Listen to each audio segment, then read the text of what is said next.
nombre completo es Andrea Silvina Bernstein. Tengo 50 años, cumplidos el 2 de diciembre.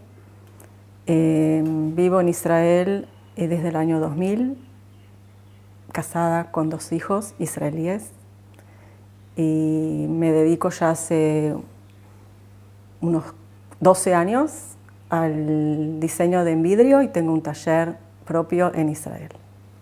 En el año 1994 tenía 26 años. Trabajaba en la Asociación Mutual Israelita Argentina, AMIA.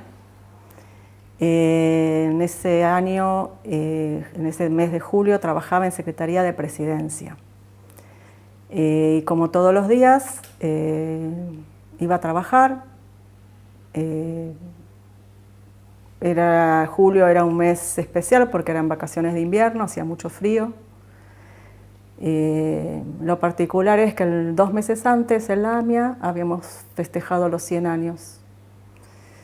Y para mí fue muy conmovedor porque participé también un poco con la dirección de la AMIA, de organizar, de estar en el backstage y conocer a Mercedes Sosa. Y fue muy impresionante para mí. Trabajé en la AMIA desde el año 87 a los 19 años, buscando un poco qué hacer como salida laboral. Decidí estudiar sociología. Me acerqué a la bolsa de trabajo de la AMIA y me ofrecieron un trabajo. Me dijeron, si te interesa, vos tenés bachiller pedagógico, mucho no podemos ofrecerte, pero si te interesa ser telefonista, te damos trabajo de 6 horas, ¿te interesaría? Yo, como cualquiera que va a buscar trabajo, dice, sí, díganme dónde tengo la entrevista y voy a presentarme al empleador y no hay problema. Me dicen, no es fuera de la AMIA, porque la bolsa de trabajo trabajaba con externas, digamos, habían empresarios, oficinas que buscaban empleados. No, vení conmigo, me suben a la oficina de recursos humanos, me hacen una entrevista y a los 3-4 días empiezo a trabajar. Era una niña en esa época y en 18 de julio del año 94 tenía 26 años. Ese día era un día lunes y como todos los días me preparaba los domingos para entrar a trabajar los días lunes. De ese día no particularmente de ese día, pero sí me acuerdo los días anteriores. Había un poco de presión a nivel de entrar a un lugar donde se estaba construyendo. El edificio de la AMIA se estaba reconstruyendo, haciendo trabajos edilicios, había ruidos, en las afueras del edificio entraban de golpe bolsas de cal, bolsas de arena y veías gente extraña también trabajando, obreros. Yo trabajaba en el primer piso. Todo el primer piso había sido desalojado, que era la zona de sepelios, a un piso cuarto, quinto piso, no recuerdo bien, y yo trabajaba en lo que sería la parte de atrás del edificio, donde estaba ubicada la Secretaría General, un salón, el salón de sesiones y la presidencia de la AMIA con la Secretaría General de la AMIA. Y como todos los días entraba, pero lo que voy con el tema de las bolsas y de lo que tiene que ver con la reconstrucción es que yo entraba muy insegura. Como hoy me acuerdo haber hablado con Ricardo, que era uno de los empleados de seguridad del edificio, y le digo, Ricardo, yo iba como todos los días a buscar mi tarjeta, cerrar y marcar que llegué a tal hora y tal hora. Y en ese mismo lugar entraban las bolsas que por escaleras subían a la parte donde estaban refaccionando.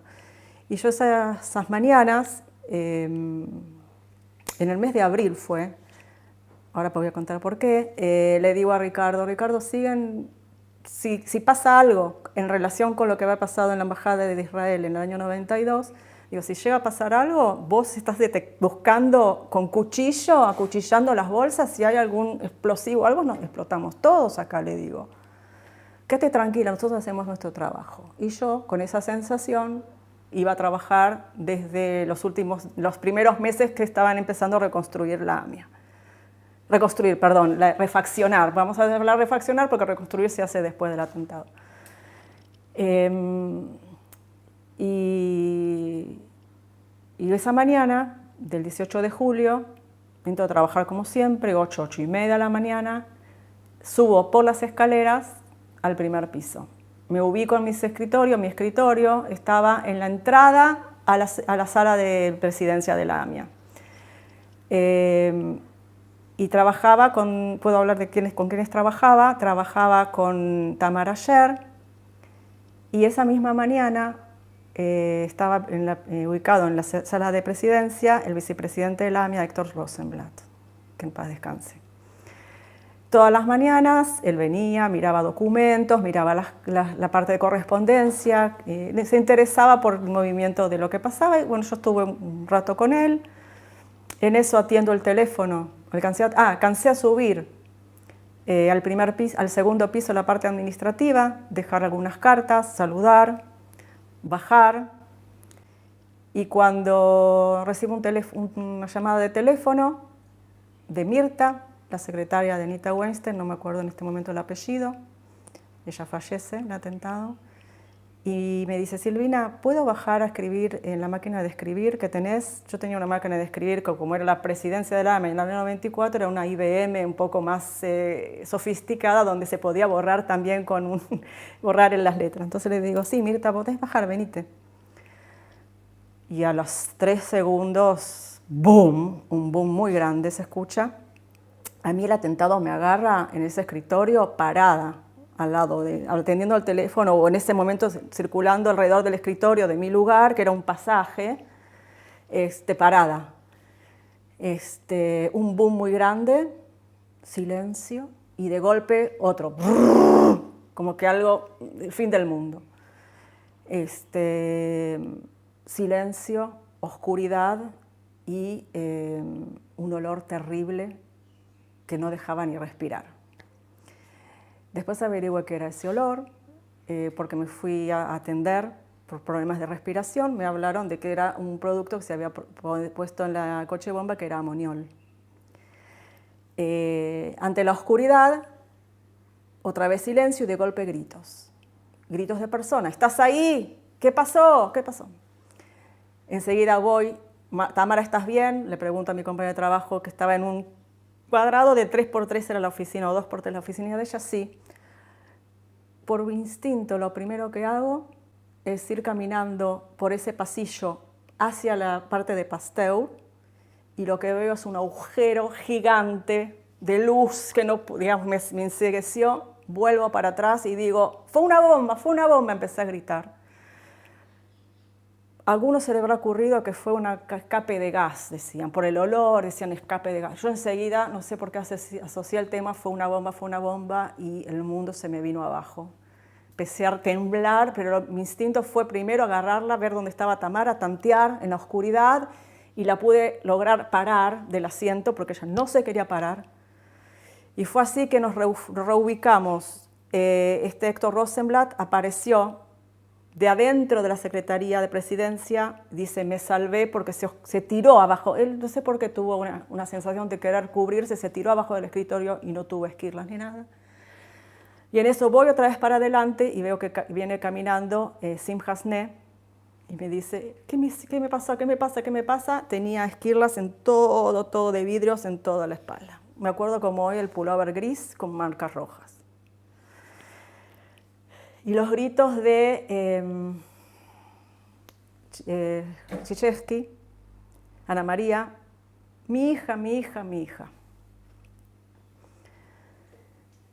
Nos reunimos y lo primero que hacemos y decidimos es irnos a un patio. Un patio que daba hacia el pulmón de manzana.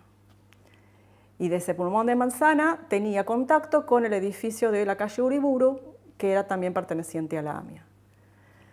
En ese patio estuvimos 1 hora, pudimos mirar para arriba y empezamos a los gritos y veíamos que los compañeros del segundo piso, con razón o pensando que ese edificio tenía que tener una salida de emergencia, se había construido un año, unos meses antes, como una valla, como un muelle, digamos, que salía a los techos de Uriburu. Aquí que los que pudieron sobrevivir del segundo piso, la parte administrativa, empezaban a caminar por ahí. pero nosotros estábamos encerrados entre 4 paredes y paredes de 2 metros, 3 metros, sin comunicación con nadie, porque no habían teléfonos, no habían celulares. ¿Quién tenía celular en esa época? Y ese patio no lo soñé, pero lo viví lo viví digamos, comentándolo. Me hice un cuento y aquí que hablé sobre ese cuento a mi hermana. Después del atentado de la embajada y cuando empiezan las refacciones el edificio de Pasteur, en Pasteur mismo, se hace en el mes de abril una evacuación por si hay un atentado. Eso fue muy movilizante para mí. Por eso hablé de que en julio y 2 meses antes yo ya venía muy sensibilizada con el tema y viendo a la gente de vigilancia qué puede pasar acá, por qué controlan así las bolsas, por qué... Y yo le digo a mi hermana, después de que vuelvo de esa, entre comillas, ejercicio de emergencia donde nos evacúan, donde todos quedan enfrente a la vereda mirando así el edificio, como que eso era la evacuación que teníamos que hacer y eso era el ejercicio. Vuelvo a mi casa y le digo a mi hermana, mira Judith, si pasa, hoy hicieron hacer un ejercicio que me pareció que no sirve para nada. Pero si yo tengo que sobrevivir, yo voy a salir por el patio de atrás. Así le dije a mi hermana. Hasta hoy se acuerda de eso. Y bueno, esperamos 1 hora, sin teléfonos ni nada, y en eso nos tiran unos bomberos una escalera. Pero claro, había que subir 3 metros de una escalera. Y yo particularmente estaba en estado físico, yo tenía 26 años, pero tenía que ayudar a subir a Tamara, a Ana María. No era fácil. No era fácil porque estábamos conscientes de lo que nos pasó, conscientes de que no existe, que hubo un atentado, o sea, que estamos tratando de salir del horror, tratando de salir no sé cómo explicarlo, que el demonio nos vino encima y tenemos que correr de ahí, salir de ahí lo más rápido posible. No podíamos salir. Aquí que ayudan, entre 2 bomberos, a Tamara, nos ayudan a subir. Pero nosotros nos hacen pasar, un solo bombero, viene, nos dice quiénes son, vengan, los voy a ayudar a salir. Nos hace pasar por un pasillo, entramos a la casa de un vecino, como caminando hacia el frente de la calle Pasteur, nos hacen entrar a una casa y ahí veo el vecino, me dice, mirá, esto es lo que quedó de mi casa, mirá lo que quedó de mi casa. Yo veía y no veía nada. Salimos al pasillo y aquí que nos liberan.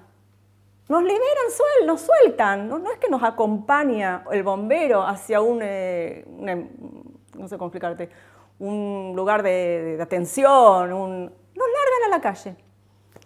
Con todo el espectáculo, entre comillas, camillas y lo que uno ve, no quiero repetirlo.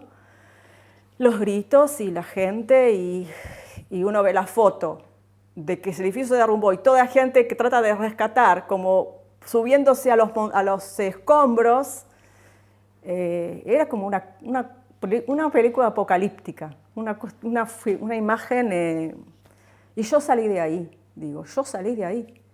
Entonces lo que primero como instinto es empezar a caminar y salir para el lado de la derecha, hacia la calle Viamonte. Me encuentro con un compañero que ese día no había venido a trabajar, que trabajaba en cultura o en juventud, ya ni me acuerdo el nombre, flaquito, alto. Y un periodista con un teléfono grande de Radio Mitre me dice, ¿qué necesitas? ¿Qué necesitas? Yo llena de tierra porque estaba con polvo. Llamar a mi casa, quiero llamar a mi casa, avisar que estoy viva, que estoy acá, que estoy. Me calza el celular. A todo esto eran las 11 de la mañana. Llamo a Castelar, de donde vivían mis padres. Me atiende mi hermana. Y le digo, ¿quién sos? Silvia, soy yo, Judith, ¿estás bien? ¿Estás viva? ¿Estás bien? No lo puedo creer. A los llantos. Me dice, tu papá y mamá llamaron a un negocio de la calle Pasteur, donde mi mamá solía comprar ahí mercadería para su negocio, llamó, ¿y qué le dicen ahí? La AMIA ya no existe, señora. Entonces lo primero que hacen mis padres es agarrar el auto desde Castelar y mandarse por la autopista y llegar al 11. Yo sin poder comunicarme con ellos porque no hay celular, ellos escuchan por radio qué está pasando. Y aquí que el periodista, un poco para calmarme o para acercar un poco el tema a la audiencia, me lleva a la calle Viamonte donde estaba un vaso de agua y me hace tranquilizar y me lleva a dar una entrevista de radio con Néstor Ibarra. Néstor Ibarra me empieza a hacer preguntas y le cuento dónde estaba, qué hora fue, qué pasó. Una amiga me dice, o varias personas me dijeron, gracias a tu testimonio supimos que habían sobrevivientes, porque no sabíamos qué había pasado. Yo era un ser muerto vivo, porque gracias a Dios no sufrí heridas graves. Pero yo caminé 1 hora y media por todas las calles, desde Tucumán hasta Ayacucho, Viamonte, dando vueltas manzanas, como, no sé, buscando alguien buscando a mi familia, un lugar de referencia donde decir, estoy viva, ¿qué hago? Aquí que aparezco en Ayacucho y veo que ya a las 2 horas hay como hojas donde me dicen, anota. Había que anotar que vos estás viva. Anoté. Me dijeron, ¿querés entrar? No, seguí caminando como boludo. No había WhatsApp, no había teléfono, no había nada. No había teléfonos, nada. Viste aquí que me paro en una esquina y motociclistas de la policía empiezan a cerrar calles, pero yo dije, yo me quedo. ¿Con quién es la primera que me encuentro? Con una prima de mi mamá, que hoy trabaja en La Tablada, en el cementerio La Tablada. Graciela. A los abrazos. Y me quedo parada, frisada en esa esquina. Y no sé cómo fue que mis padres empiezan a caminar buscándome desde ese Pasteur, los encuentro. Ese abrazo fue eterno. Me agarran en el auto. Lo primero que hago es volverme a Castelar. Y lo segundo que hago cuando entro a la casa de mis padres, pues yo vivía en Capital, es darme una ducha. Sacarme todo eso que tenía de encima, toda la tierra y Lo tercero que hago, pararme frente al televisor y mirar y no entender nada, no entender lo que está pasando. Mis padres trataban de cerrarme el televisor y yo no podía cerrar el televisor. Dije, no puedo, tengo que saber quién está, quién no está. La cuestión fue al otro día, ¿qué hago? Nadie me llamó por teléfono. Todos sufrimos el atentado, todo el lugar mío de trabajo sufrió el atentado. ¿Quién iba a venir a ofrecerme ayuda? ¿Externos iban a venir a ofrecerme ayuda? Pero yo agarré, dije, bueno, me levanté esa mañana, dije, mamá, yo vuelvo. Alguien me va a tener que llevar, yo a la AMIA vuelvo. Y me dice, ¿dónde vas a volver? Yo vuelvo. El único que escuchó mi grito de pedido fue mi hermano, que en esa época tenía 19 años, con licencia de conducir, y me llevó hasta Ayacucho 632. Y desde ese día no dejé de estar ahí. Todos los días yo vivía en Capital, me levantaba a la mañana, 8 de la mañana, estaba en Ayacucho 632. Me reencontré con todos mis excompañeros, plus el presidente de la AMIA, el tesorero de la AMIA. Pero no me acuerdo como me hubiese gustado encontrar un apoyo y un abrazo. Yo fui la que dije, me vuelvo a la AMIA, y puede ser como motor para decir y borrar un poco el trauma, es decir, ¿qué necesitan? Teléfonos, cartas. Mi trabajo fue, digamos, como robot. Trabajé esos días como robot. como robot. Vinieron 2 o 3 que trabajaban por ahí en alguna escuela o en Abodá, me acuerdo de Cookie Segal, por ejemplo, que después terminó siendo compañera mía de trabajo, apoyando, ayudando a la parte administrativa, porque claro, llamadas del exterior, reuniones, etc. Yo del AMIA no dejé de ir, ni un solo día. Esos días, después de los 10 días del atentado, a los 10 días todavía seguían familiares de los fallecidos, de los desaparecidos, esperando noticias de sus seres queridos.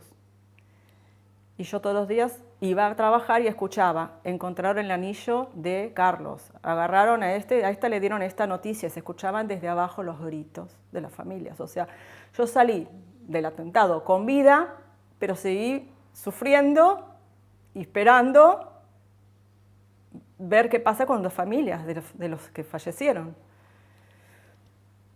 Otra cosa fue ir al funeral, que por hoy no puedo ir a ningún cementerio ni ningún entierro en Israel desde esa época. Nunca fui, no puedo ir a un velorio. Fui y velé de 27 compañeros de trabajo. Fue entrar en los velatorios de la AMIA, entrar a una sala, salir a otra, entrar a la sala, salir a otra y ver los nombres de compañeros de trabajo.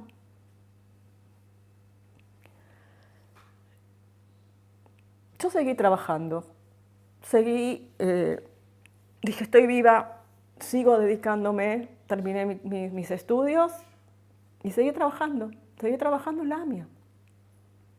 Pero algo muy interesante que me pasó, y que le pasó a otros, no muchos, a mí personalmente sí me pasó, fue trabajar como secretaria del Comité de Reconstrucción de la AMIA. A Silvina Bernstein, que sobrevivió a la AMIA, la eligieron como secretaria del Comité de Reconstrucción. Yo tenía que tomar actas de las reuniones de los ingenieros. Cuando había alguna licitación, el arquitecto con su secretaria también pedían mi ayuda para las licitaciones. Durante 4 años yo trabajé reconstruyendo la AMIA, pero pensaba que era una película, que nosotros estábamos armando una estructura de ficción. Cuando vi que se puso la piedra fundamental y me dijeron, bueno, ahora Silvina, venís con nosotros a la ceremonia de puesta de la piedra fundamental, ahí me di cuenta que tenía que ir al Pasteur 633. Yo 4 años no pasé por la puerta. Yo iba por la calle Tucumán y miraba de costado. Yo nunca más crucé la calle Pasteur 633. Nunca quise saber cómo terminó la historia ahí. Y ese día sí fui a la piedra fundamental. Me agarraron del brazo y me acompañaron y estuve. Y eso fue lo que me marcó para decir, se termina de construir la AMIA, yo a la AMIA de Pasteur 633 con un edificio así, yo no vuelvo. Ese lugar tiene que quedar como un monumento a la vida, como algo que nos recuerde lo que significa la vida. No hablo de la muerte, lo que significa la vida, de tantas vidas perdidas, del horror del terrorismo, de lo que hizo el terror. Y cuando se decide la fecha de la mudanza, en el año 98, si no mal no recuerdo, yo me presento, en ese momento era secretaria de dirección del director ejecutivo, que era en ese momento Enrique Burbinsky, me presento a él en forma privada y le digo, tengo que hablar de algo muy personal, yo me quiero ir de la AMIA, terminé acá, empecé en el año 87, 11 años, no puedo seguir. Yo no puedo volver a trabajar donde murieron los compañeros míos, donde yo sobreviví, no puedo volver a trabajar ahí. Y así fue que me retiré de la AMIA. Mi paso por la AMIA fue muy poco, fue cobrar indemnizaciones y una indemnización o pasar por algún trámite una vez y nunca más fui al edificio de la AMIA. El momento de la boom, de la explosión, recuerdo que se corta la luz, silencio y de golpe se desmorona el edificio. No hay otra explicación. Y lo primero que yo hago, lo que hago en esas circunstancias es acercarme a ver qué pasa hacia adelante.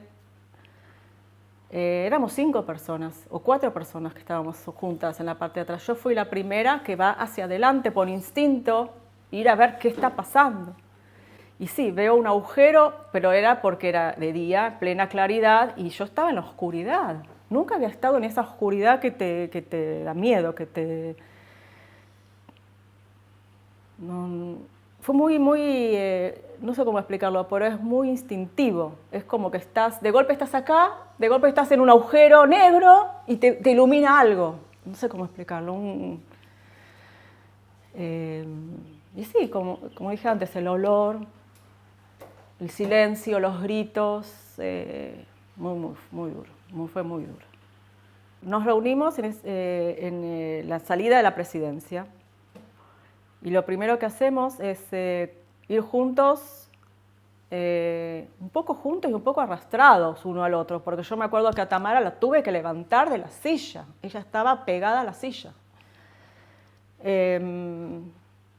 Salimos al patio y se veía por la luminosidad de el ventanal que tenía la sala de sesiones, nos iluminaba, o sea, por eso pudimos también acercarnos a esa zona. Y bueno, y el patio era un patio sin techo, que veías todo el edificio, la parte de atrás quedó intacta. O sea, para mí, hasta la hora que estuve en ese patio, fuera de que vi el agujero, no sabía las dimensiones. No se podía saber. Y era gritos, claro, la gente de arriba era ocuparse de lo que estaban viendo arriba. No miraban abajo qué pasó a nuestro grupito, digamos, entre comillas. Fue bastante difícil estar en ese lugar, en ese momento. Pero un poco yo, no sé, por eso de mis premoniciones, sabía que en ese patio iba a poder salir porque estuve en ese patio. Porque 10 minutos antes había estado en el segundo piso bajando por las escaleras. A los 5 minutos antes del atentado hablé con Mirta y ya estaba evidentemente en mi oficina. O sea, mi oficina era un pasillo. Todo quiso que esté ahí, que esté en ese momento y que pueda salir. Empecé a caminar por la calle como una loca. De un lado para el otro, de un lado para el otro. Ahí fue que me choqué, que otros no lo pudieron ver, yo vi la desesperación de la gente, vi las ambulancias, vi camillas. Fueron flashes, porque me costaba, no iba a correr a salvar, a subir a un escombro, pero lo que vi fue la realidad, que hasta ese momento estando adentro no lo había visto. A nivel personal, pero también yo creo que compartido total, el trabajo de la AMIA era un trabajo de dedicación no por recibir un sueldo, sino por querer dar. Yo digo que lo tomé eso como donación, no como donación, como un trabajo comunitario que iba más allá del sueldo. Y no es lo mismo trabajar en una empresa privada donde trabajas con gente que no comparte un Rosh Hashanah, que no tiene idea qué es Yom Kippur y por qué vos estás ayunando, a saber que viene todos los días José con la comida del Knishe para el almuerzo o que salimos a festejar, no sé, juntos. Era un trabajo de Keilah, mamá de Keilah. Yo empecé a trabajar a los 19 años, era una nena. Y me vieron crecer ahí, y yo crecí ahí.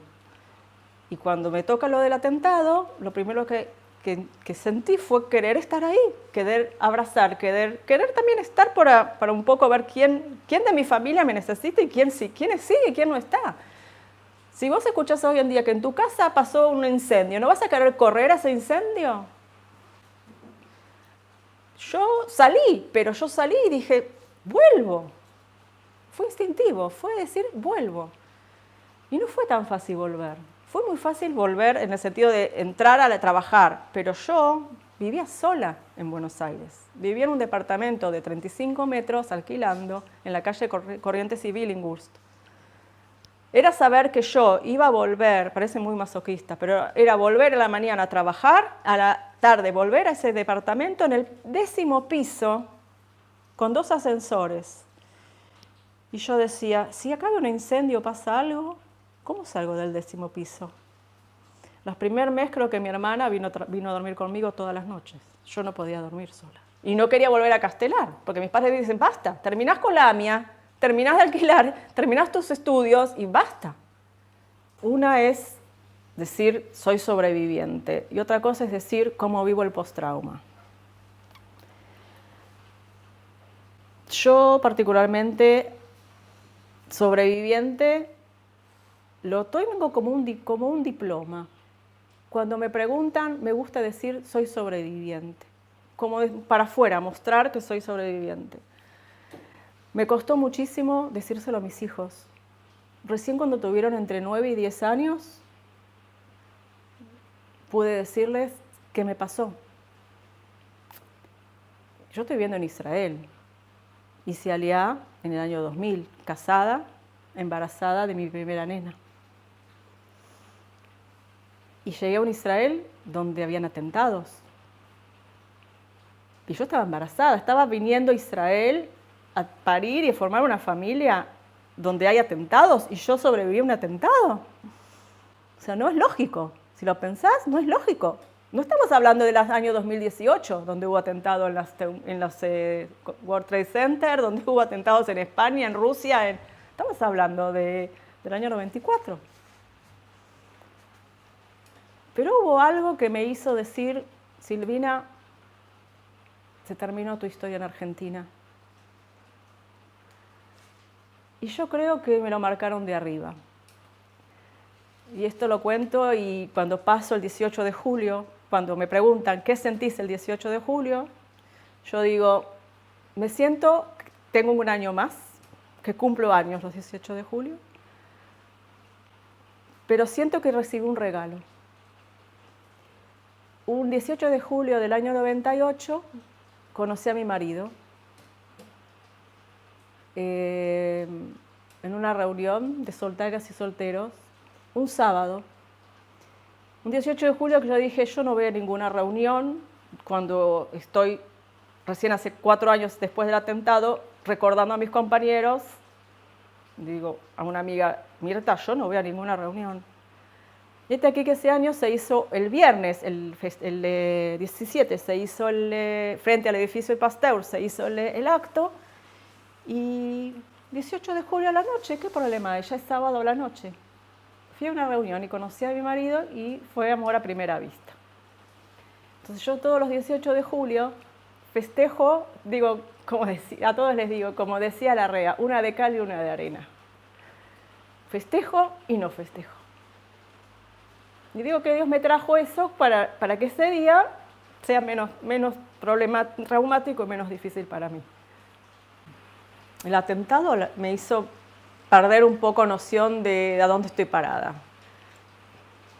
Tenía un título universitario, tenía una familia. En el año 98 había comprado un departamento de 3 ambientes, era propietaria de un departamento, que hoy en día lo veo y digo, wow. Soltera, tenía todo, pero no era feliz. No era feliz.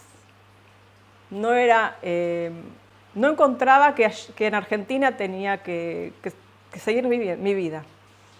Y un poco encontrar a mi marido, que había vivido en Israel muchos años, argentino también, fue el que un poco me abrió me abrió y un poco me renovó todos los sentimientos sionistas que tenía. Las ganas de formar familia en Israel. El atentado me hizo, por un lado, estar más fuerte y más segura en cuanto a que tengo un proyecto de hacer algo y lo quiero hacer y lo hago, pero me trajo problemas de pánico, ataques de pánico. Yo llegué a Israel feliz de la vida de hacer Aliyá, pero yo 8 años no pude ir a Jerusalén, no pude ir al Muro de los Lamentos, no pude pisar.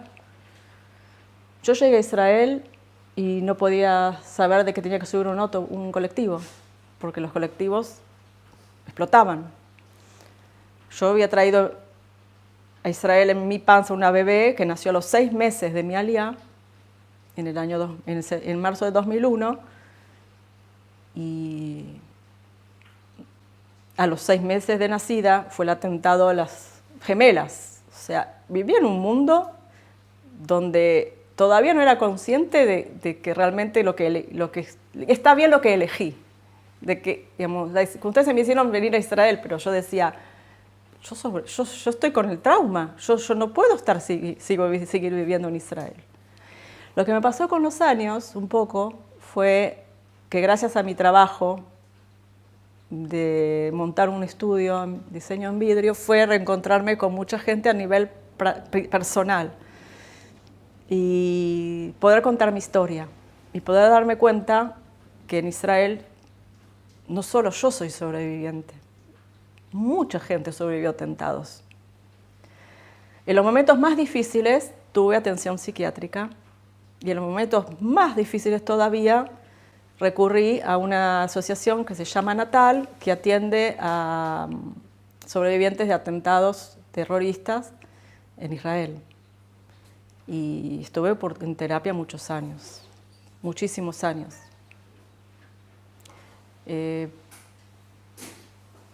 No sé cómo hubiese sido Silvina si no hubiese pasado el atentado.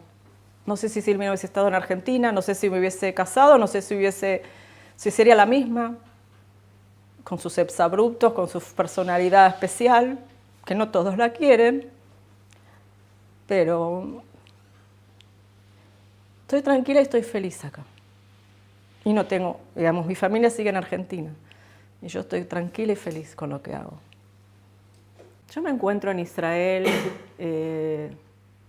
siendo mamá de 2 chicos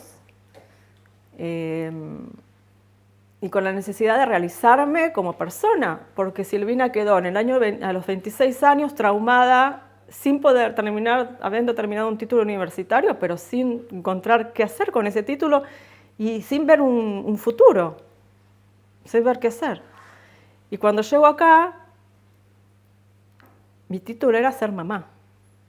Y lo disfruté y lo sigo disfrutando como hoy en día. Pero a Silvina personalmente necesitaba realizarse a nivel personal. Y me recreé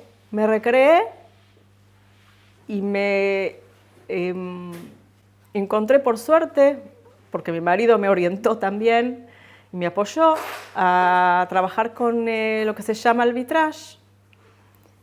Y despacito fui montando un taller en mi casa y despacito, y con los años y la experiencia, ya son 12 años, me doy cuenta cuánto eso me ayuda a sobrevivir y vivir el post-trauma. Mi trabajo es manual, mi trabajo es cortar, pulir y hacer soldaduras. Pero lo que más me ayuda es la creatividad, sin límite. Me encanta trabajar, me encanta crear. Me parece que esta entrevista lo que significa es un poco dar testimonio. Yo creo que por muchos años se olvidaron que hubieron sobrevivientes. No estoy hablando de la sociedad argentina, estoy hablando de la comunidad judía también.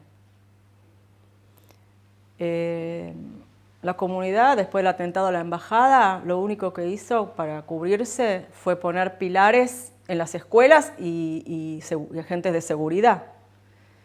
Después del atentado a la AMIA, siguieron esos pilares, pero los que sobrevivimos pasamos desapercibidos, yo creo. Y a mí particularmente, lo puedo contar, porque no somos muchos los sobrevivientes que vivimos en Israel, pero yo no encuentro, fuera de alguna comunidad de la OLEI, de OLIM de latinoamericanos, la sociedad israelí en particular no hace memoria al atentado al AMIA. Creo que hicieron más nombre cuando matan a Nisman que cuando... Bueno, yo tampoco vivía acá en la época del atentado, o sea, pero en 24 años y los 18 que yo vivo acá, no recuerdo haber visto... Y a mí me parecía importante que estos testimonios no queden solo en nuestro idioma, sino que puedan quedar como testimonio para la historia. Un poco lo que cuando se acercan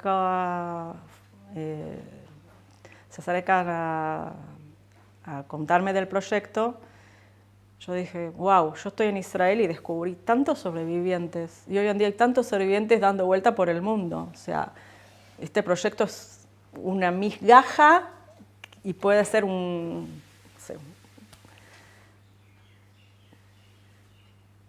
espero que el material sirva para mucho.